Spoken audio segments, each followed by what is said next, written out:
GIC safety की कक्षा 9 के प्यारे बच्चों, आपका गणित विषय की कक्षा में स्वागत है। प्यारे बच्चों, आज हम एक उदाहरण के माध्यम से त्रिभुजों की सर्वांग समताओं से संबंधित कसौटियों के अनुप्रयोगों को समझेंगे। हमारा उदाहरण इस प्रकार है। त्रिभुज एबीसी की दो भुजाएं AB और BC तथा माध्यिका AM क्रमशः एक दूसरे त्रिभुज PQR की भुजाओं PQ और QR तथा माध्यिका PN के बराबर हैं। ये दो त्रिभुज दिए गए हैं। एक त्रिभुज है ABC और एक त्रिभुज है PQR। AB भुजा जो इस त्रिभुज ABC की थी वह त्रिभुज PQR की भुजा PQ के बराबर है। इसी प्रकार जो इसकी भुजा BC है वह इसकी भुजा QR के बराबर है। साथ ही साथ जो माध्यिकाएं हैं इन त्रिभुजों में, जो माध्यिका AM है वह माध्यिका इस वाले त्रिभुज में, जो माध्यिका ABC में जो माध्यिका AM खींची गई है वह PQR में खींची गई माध्यिका PN के बराबर है। अब यहाँ सवाल एक आ सकता है आपके मन में कि माध्यिका या मीडियन क्या होती है। तो त्रिभुज के किसी भी एक शीर्ष से सम्मुख भुजा के मध्य बिंदु को मिलाने वाली रेखा त्रिभुज की माध्यिका अर्थात मीडियन कहलाती है। अब क्योंकि किसी भी त्रिभुज में तीन शीर्ष होते हैं और तीन ही भुजाएं होती हैं, अब तीन भुजाएं हैं तो तीन ही उनके मध्य बिंदु होंगे और उन मध्य बिंदुओं को अगर हम सम्मुख शीर्षों से मिलाएं तो हमें त्रिभुज की तीन माध्यिकाएं प्राप्त हो सकती हैं। इस प्रकार किसी भी त्रिभुज में तीन माध्यिकाएं अर्थात मीडियन होती हैं। तो इस प्रकार ये जो AM है यह त्रिभुज ABC में खींची गई एक मीडियन अर्थात माध्यिका है। और इसी प्रकार जो PQR है, ये जो PQR है उसमें एक माध्यिका हमने खींची है PN। और ये दोनों त्रिभुजों की जो माध्यिकाएं हैं AM और PN, ये दोनों माध्यिका अर्थात मीडियन भी आपस में बराबर है, ऐसा प्रश्न में कहा जा रहा है।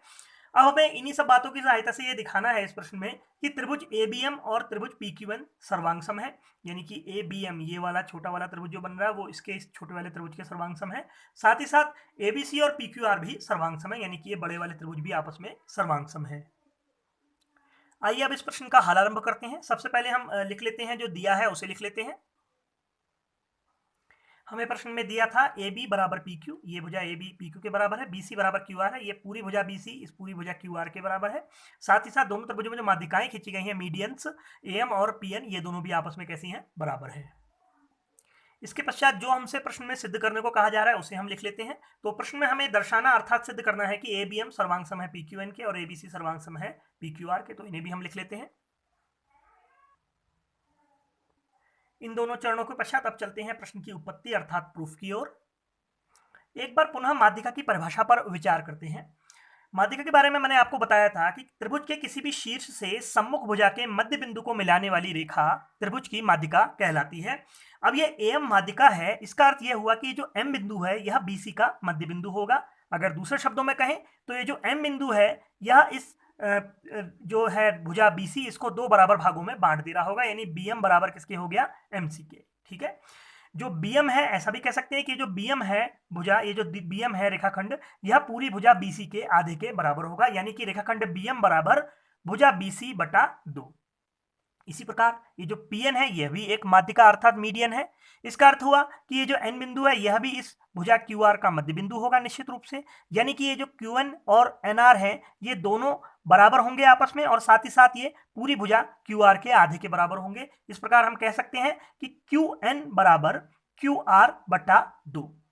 अब क्योंकि BC और QR ये दोनों आपस में बराबर हैं, प्रश्न ही कह रहा है कि ये BC भुजा इसकी और QR भुजा इसकी आपस में कैसी हैं, बराबर हैं।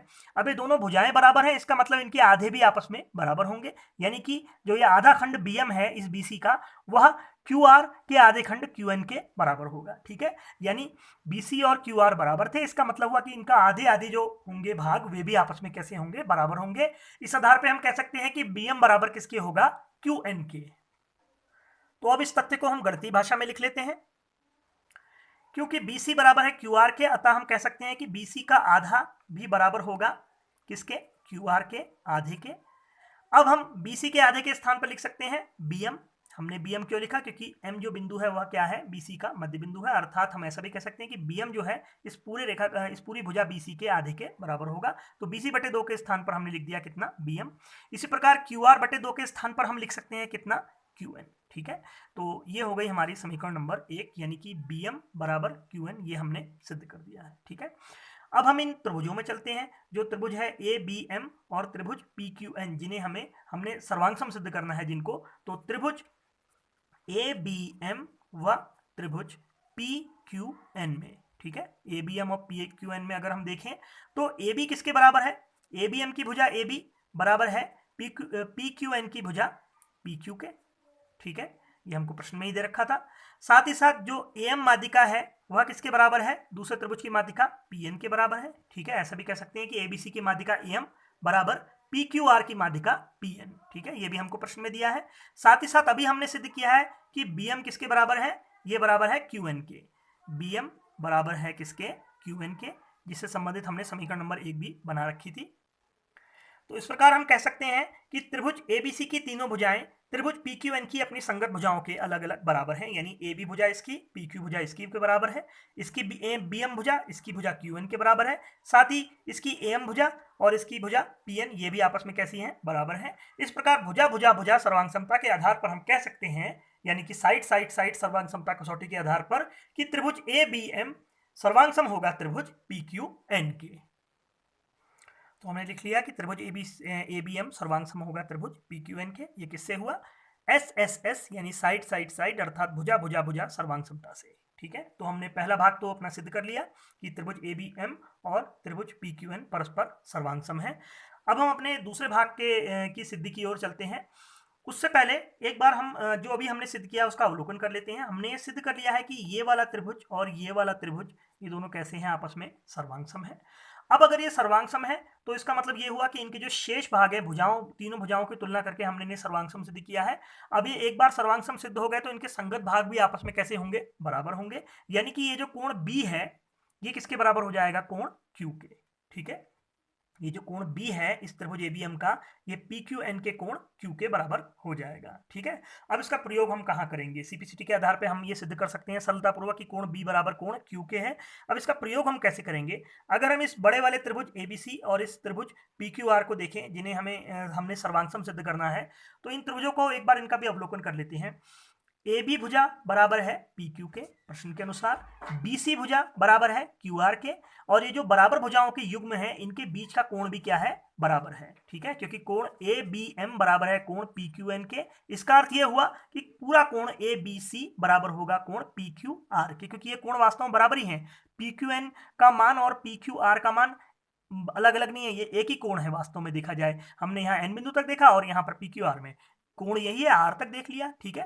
तो ABM और ABC ये भी बराबर है, एक ही बात है, ये दोनों भी समान कोण है, और PQN और PQR भी समान कोण है। तो इस प्रकार इन दोनों त्रिभुजों में हम देख सकते हैं कि AB भुजा बराबर है PQ के, BC भुजा बराबर है QR के प्रश्न के अनुसार, और CPCT के आधार पर जो भी हमने पहला पार्ट सिद्ध किया उसमें अगर हम CPCT लगाएं तो उसके आधार पर हम कह सकते हैं कि बीच का कोण B और बीच का कोण Q दोनों आपस में क्या है, ये भी बराबर है। अतः भुजा कोण भुजा सर्वांग समता नियम के आधार पर हम कह सकते हैं कि त्रिभुज ABC और त्रिभुज PQR भी आपस में कैसे हो जाएंगे, सर्वांग सम सिद्ध हो जाएंगे, और यही हमें सिद्ध करना है। तो आइए अब इसका आगे का हल आरंभ करते हैं। हम यहां तक पहुंच गए हैं कि ABM और PQN हमने सर्वांग सम सिद्ध कर लिए हैं। अब इसमें हम क्या लगाएंगे, CPCT। क्यों, क्योंकि हमें कोण B और कोण Q को भी बराबर सिद्ध करना है। तो अगला चरण हमने इस प्रकार लिख लिया, कोण B और कोण Q को बराबर कर लिया सर्वांग सम त्रिभुजों के संगत भागों की तुलना अर्थात CPCT से।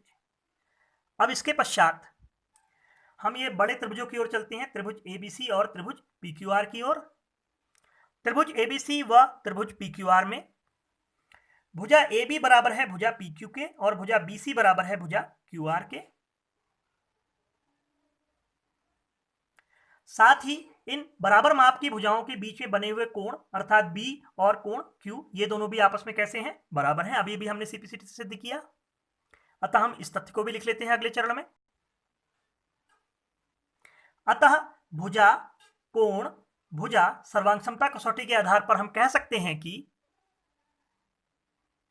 त्रिभुज ABC सर्वांग सम सिद्ध हो गया त्रिभुज PQR के, अर्थात त्रिभुज ABC तथा त्रिभुज PQR दोनों सर्वांग सम सिद्ध हो गए। किसके आधार पर, भुजा कोण भुजा सर्वांग समता कसौटी से। तो इस प्रकार हमने प्रश्न में दिए गए तथ्यों की सहायता से यह सिद्ध कर लिया कि त्रिभुज ABM सर्वांग सम है त्रिभुज PQN के, तथा त्रिभुज ABC सर्वांग सम है त्रिभुज PQR के।